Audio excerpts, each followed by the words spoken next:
Quand on veut chiffrer les performances potentielles d'un produit structuré, il est important de chercher à imaginer la façon dont l'actif sous-jacent va évoluer pendant la durée de vie du produit.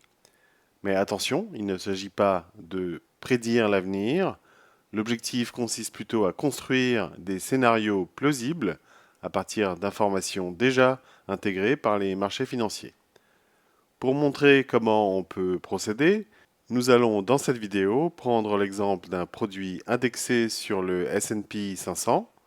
Avec ce type de produit, trois indicateurs sont particulièrement utiles. Le niveau des taux directeurs de la Réserve fédérale américaine, la volatilité implicite des options sur le S&P 500 et la courbe des taux américains. Ensemble, ils permettent de transformer les données observables en hypothèses quantitatives qui serviront ensuite à évaluer les performances possibles du produit structuré. Commençons par les taux directeurs de la Réserve fédérale. Supposons que le taux des Fed Funds s'élève au-dessus de 5%, comme c'était le cas en 2023 et en 2024, comme on peut le voir sur ce graphique tiré du site tradingview.com. Avec un tel niveau relativement élevé, la Banque centrale américaine cherchait à freiner l'activité économique afin de maîtriser l'inflation. Du coup, les entreprises empruntaient plus cher, les consommateurs également, et les investissements ralentissaient. De manière générale, ce contexte est moins favorable au marché actions. Mais quelques mois plus tard, la Fed a réduit progressivement son taux directeur pour le faire passer à près de 3,6%. Le crédit est devenu moins coûteux, les entreprises ont pu investir davantage et les investisseurs ont commencé à accepter plus facilement de prendre des risques. Ce type de contexte est souvent plus favorable aux actions. Dans un environnement de taux favorable, le structureur ne doit pas pour autant conclure que le S&P 500 va nécessairement monter. En revanche, il peut construire un scénario central plus optimiste que dans un contexte de politique monétaire restrictive. Les taux directeurs ne permettent donc pas de prévoir la direction exacte du marché action, ils décrivent simplement le régime économique dans lequel ce marché évolue.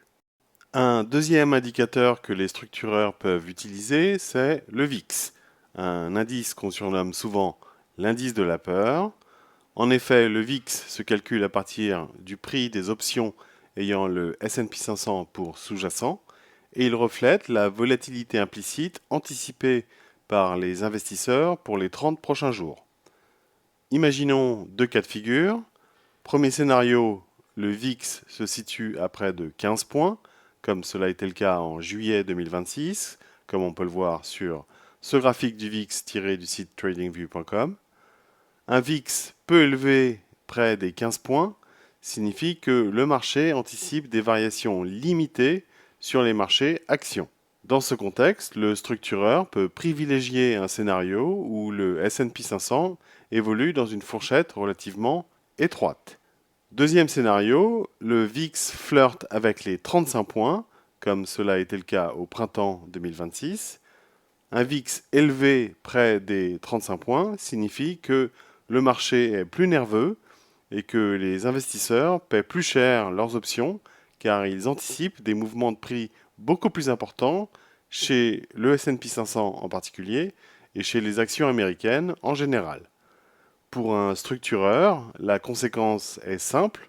Plus le VIX est élevé, plus les scénarios envisagés devront couvrir une plage de résultats importante. Les hypothèses deviendront plus larges et les calculs de performance aussi. Enfin, pour bâtir un scénario crédible concernant l'évolution d'un actif, on peut observer la courbe des taux américains. Dans une courbe normale, les taux de long terme sont plus élevés que les taux de court terme, de sorte que la courbe est croissante, comme dans le graphique que nous présentons ici.